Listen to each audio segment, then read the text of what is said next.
Por que alguns clientes não pagam e como resolver esse problema? Primeiro, a gente precisa de entender por que a questão da inadimplência é tão importante para os loteamentos, né? Por que isso é tão relevante no nosso mercado de loteamentos. E aqui, nesse assunto, reside a principal diferença entre loteamentos e incorporações imobiliárias. Lá nas incorporações imobiliárias, quando você constrói um prédio, um condomínio de casas, ou casas geminadas, ou salas comerciais, mas quando você constrói e o cliente compra a sua unidade, depois de um período, quando a unidade está pronta, você vira para o cliente e fala, olha, a sua unidade está pronta. Então o cliente vai até uma instituição bancária, até um banco, e ele financia a compra daquele apartamento, e o banco deposita o dinheiro na sua conta, e agora o cliente ele vai ter uma relação financeira com o banco. As parcelas vão ser negociadas e recebidas pelo banco. Você já não tem mais nenhuma relação financeira com o cliente. A gente chama isso na incorporação imobiliária de desligamento do cliente. Não existe mais relação financeira entre você e o cliente. Nos loteamentos, a história já é diferente. Nos loteamentos, assim que o cliente assina o contrato com você, durante a conclusão da obra e após a conclusão da obra, toda relação financeira ela continua com você. Não existe uma instituição financeira, não existe um intermediador financeiro na sua relação com o cliente. Então, os pagamentos que o cliente faz, eles vão ser sempre para você. Aquelas parcelas vão ser sempre para você. E aí é muito comum a gente encontrar loteamentos que financiam as unidades em 120 meses, em 150 meses, em 180 meses, em 200 meses, 240 meses. Ou seja, você tem junto com o seu cliente um recebível de 20 anos. Quer dizer, você consegue perceber que é muito tempo recebendo da mesma pessoa? E logo, quando a gente pensa sobre a duração desse prazo, você consegue imaginar o quanto isso é frágil, o quanto é difícil receber da mesma pessoa durante tanto tempo, né? E aí é muito comum, na hora que eu exponho esse problema para alguns colegas que são empreendedores, essas pessoas viram para mim e falam assim, Daniel, mas não tem problema o cliente se tornar inadimplente, porque eu vou recuperar a unidade, então eu vou colocar essa unidade de novo no mercado e eu vou ganhar mais dinheiro com isso, né? Na verdade, eu consigo ganhar mais dinheiro revendendo meus lotes. E eu não sei se isso é tão verdade assim, porque veja bem, quando você faz um empreendimento imobiliário e faz o seu lançamento, você tem ali toda uma estrutura comercial. Você tem um stand de vendas, você tem corretores trabalhando, você tem propostas impressas, você tem um caderno de marketing, você tem marketing ativo na região, carro de som, outdoor, panfletos, rádio. Quer dizer, você tem uma força comercial acontecendo ali. E aí, justamente por causa da sua força comercial que acontece ali, você dá vazão àquelas unidades, você vende aqueles lotes. Será que daqui 7 anos, daqui 10 anos, quando houver a provável retomada de alguma unidade, você vai ter a mesma força comercial para colocar essa unidade à venda de novo? Ou então, um segundo problema, na hora que você lançou, havia demanda por unidades. Na hora que você lançou, as pessoas queriam comprar aqueles lotes. Será que quando você, daqui a 10 anos, retomar aquelas unidades e colocar unidades à venda de novo, continuará havendo demanda por unidades imobiliárias? Ou será que já veio outros concorrentes e lançaram outros produtos e todo mundo que precisava de comprar lote já comprou? Quer dizer, você usar como estratégia de tratamento de inadimplência a ideia de que você retomar um lote não tem problema é uma coisa muito perigosa, né? Ao meu ver, esse é um problema que a gente não tem que lidar. A gente tem que vender, receber. A gente tem que cuidar da nossa operação dos loteamentos. A operação a gente pega uma gleba, faz um projeto, aprova esse projeto, registra esse projeto, executa as obras e vai embora. E a gente tem que receber dos clientes ali naquele prazo determinado. A gente tem que começar o pagamento e tem que finalizar o pagamento. Esses pagamentos eles têm que acontecer num horizonte visível, né? Você consegue enxergar a data do último vencimento. Beleza, então a gente entendeu porque a inadimplência é um assunto que dói tanto para quem trabalha com loteamentos e porque você não pode lidar como estratégia a retomada dos lotes. Isso aqui é uma ferramenta, inclusive jurídica, ela está lá escrita na Lei Federal 6766, existe a Lei de Alienação Fiduciária, né? A gente tem dispositivos contratuais para lidar com a inadimplência e recuperar a unidade, mas não dá para usar isso como estratégia. Isso aqui não pode ser a sua primeira opção. Tá, Agora, para a gente entender quais são as soluções para esse problema, é importante a gente entender também quais são os motivos de por que um cliente atrasa seu pagamento. Por que um cliente deixa de pagar? Eu acredito que existe aqui uma categoria de duas pessoas. É o cliente que não consegue fazer seus pagamentos, ele tem uma insuficiência financeira para pagar aquela parcela, e o segundo tipo de cliente é apenas o mau pagador. Vamos olhar para cada um desses clientes. Olha só, o primeiro cliente, ele não consegue pagar. Ele não paga porque ele não tem o dinheiro. Ou ele já comprometeu a sua renda com outros pagamentos, ou tem outras parcelas vencendo, ou ele sofreu algum tipo de oscilação no seu emprego, ele perdeu seu emprego, ou ele mudou de emprego e está recebendo menos, ou ele tem algum gasto inesperado, ele não paga para você, não é por má fé. Ele paga para você, ele não te paga simplesmente porque ele não tem dinheiro, não tem o que fazer. Ele não tem dinheiro, ele não paga a sua parcela. E esse cliente aqui, como é que a gente trata esse cliente? Qual que é a solução para ele? Esse cliente aqui talvez seja o cliente errado para o seu projeto. O cliente que não te paga porque ele não consegue pagar, provavelmente lá no processo de análise de crédito, lá quando você assinou a proposta com ele, assinou o contrato com ele, esse cliente deveria ter sido recusado. Porque ele estava comprando um produto ou ele estava se endividando além da sua capacidade financeira. E não tem nada de errado com isso. Porque se você parar para pensar, você que está fazendo um empreendimento imobiliário também tem uma capacidade financeira limitada para a aquisição de outras coisas. Por exemplo, para comprar um carro. Você não pode comprar qualquer carro. Existe uma faixa de carros ali que vai te atender financeiramente falando. Por exemplo, eu não sei qual que é a sua realidade aí, mas se você vai adquirir um carro, um super carro, um carro de luxo, pode ser que você não tenha crédito para isso. Então você tem que enquadrar numa categoria um pouco inferior de carro, beleza? Então os clientes que não têm suficiência financeira para o pagamento, é meio que isso, esse tipo de inadimplência ele acontece e esse tipo de inadimplência ele acaba sendo uma responsabilidade sua. É meio que você que não fez seu trabalho direito. O cliente que deveria ter sido filtrado lá atrás, você deveria ter olhado o contra-cheque dele, quem era o empregador dele, há quantos anos ele trabalhava nesse lugar, ou então avaliar a ficha do Serasa dele, como é que ele se comporta com os seus pagamentos na praça. Enfim, é plenamente possível, na etapa de cadastro de crédito, você avaliar esse cliente.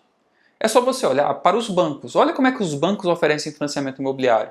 E repara lá nos bancos o tanto que o processo de financiamento imobiliário é, entre aspas, burocrático, O tanto que os bancos demoram para liberar um crédito. E assim, os bancos eles demoram para liberar o crédito e eles ganham muito dinheiro com crédito. Então a gente tem que aprender alguma lição com isso. Porque o que os bancos fazem? Eles querem ter certeza de que na hora que eles vendem o crédito, eles vão conseguir receber esse crédito de volta. Os bancos eles trabalham com essa eficiência. Então, é muito comum a gente ver alguns loteadores por aí que fazem uma propaganda assim: venda sem burocracia, venda sem comprovante de rendimento, sem consulta ao Serasa. Eu acho que esse tipo de anúncio, eu acho que esse tipo de postura beira a loucura, porque você não pode vender uma coisa para uma pessoa que você não conhece. Como que você vai financiar um negócio em 15 anos para uma pessoa que você não conhece, você não sabe quanto ela ganha, quanto que ela gasta? Como que você faz isso? E se a gente tem a oportunidade de avaliar o cadastro de crédito daquela pessoa, você não pode ignorar essa oportunidade, você não pode desprezar essa chance que você está tendo ali. Então, eu não acho que o caminho seja por aí. Eu acho que o caminho para tratar a inadimplência desse primeiro tipo de cliente, que é o cliente que não tem capacidade financeira de pagar, seja por um excelente processo de cadastro e análise comercial. Aí umas pessoas falam assim: mas Daniel, mas meu cliente ele não tem carteira assinada, a renda dele é informal. Olha, não tem problema, mas você tem que trabalhar esse processo com inteligência. Por exemplo, a pessoa que você está vendendo lote é um prestador de serviço, por exemplo, uma manicure, ela não emite nota fiscal. Não tem problema, mas onde que essa manicure atende? É na própria residência dela, ela tem um salão de beleza. Quer dizer, construa uma referência comercial dessa pessoa, construa uma referência financeira dessa pessoa. Você tem que conhecer minimamente quem é seu cliente. Você tem que conhecer minimamente a pessoa que você está concedendo um crédito tão longo. Beleza? Agora vamos para o nosso segundo tipo de cliente que não paga, que é aquele mal pagador. O que é o cliente mal pagador?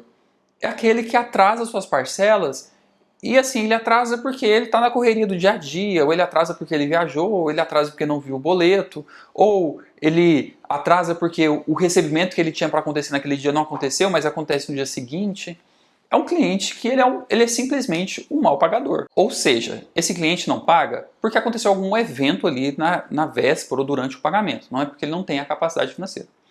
Quer ver um exemplo real disso? Isso aqui acontece comigo na minha casa, que é com o boleto do gás. O boleto do gás, eu não sei porquê, ele não chega no meu DDA e ele chega impresso num papel numa péssima qualidade e ele é depositado lá na caixinha de correspondência.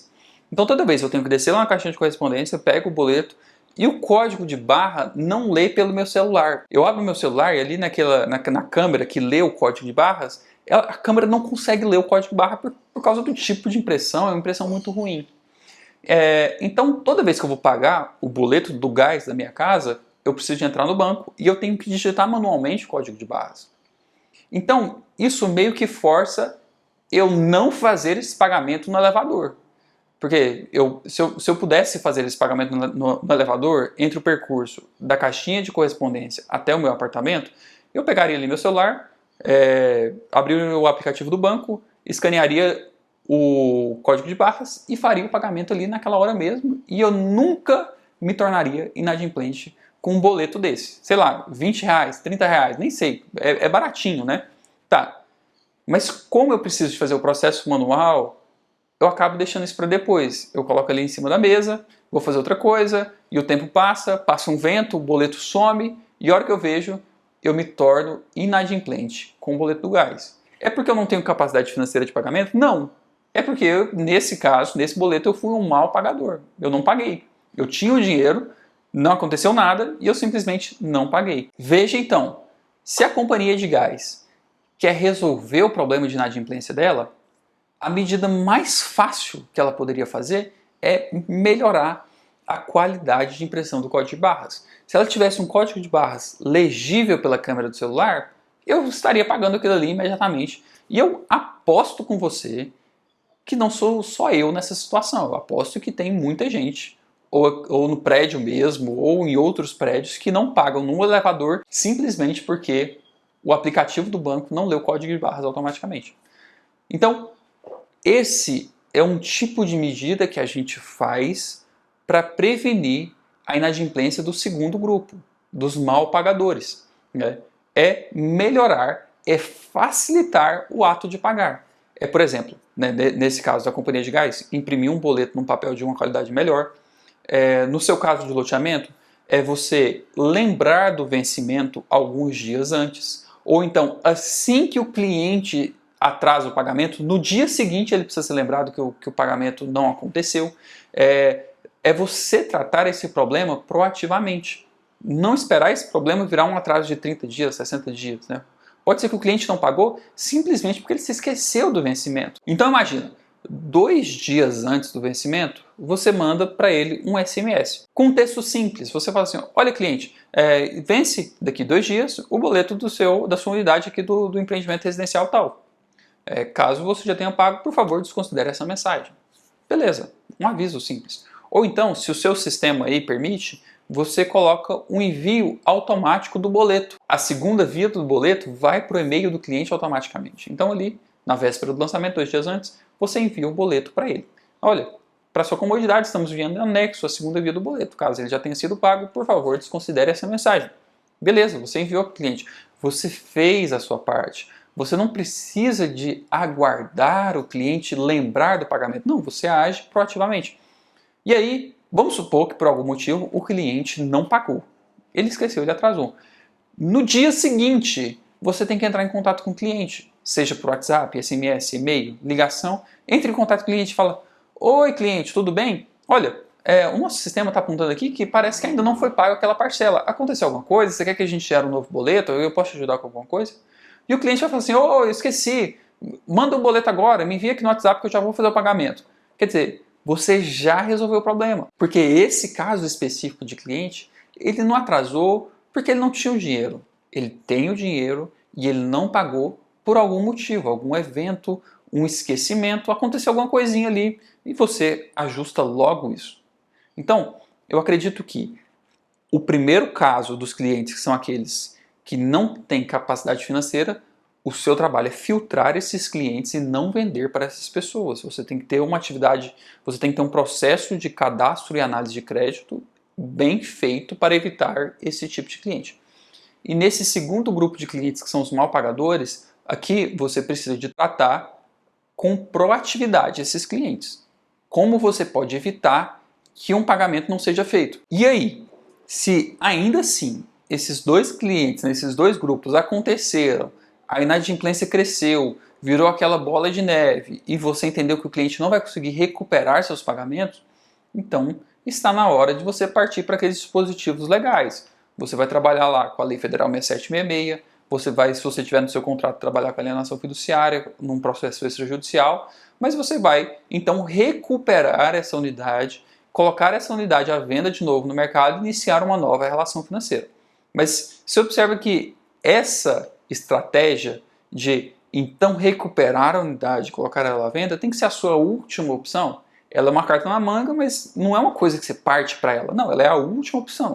Depois que você fez tudo, depois que você fez seu dever de casa, depois que você tem uma atitude proativa em relação ao recebimento, então você parte para a última opção, que é então recuperar a unidade, executar seu contrato, né? Fazer valer o que está escrito ali, né? Mas essa é uma ótima estratégia. Beleza, meus caros, eu fico por aqui, espero que esse vídeo seja útil aí nos seus negócios e nos encontramos numa próxima oportunidade.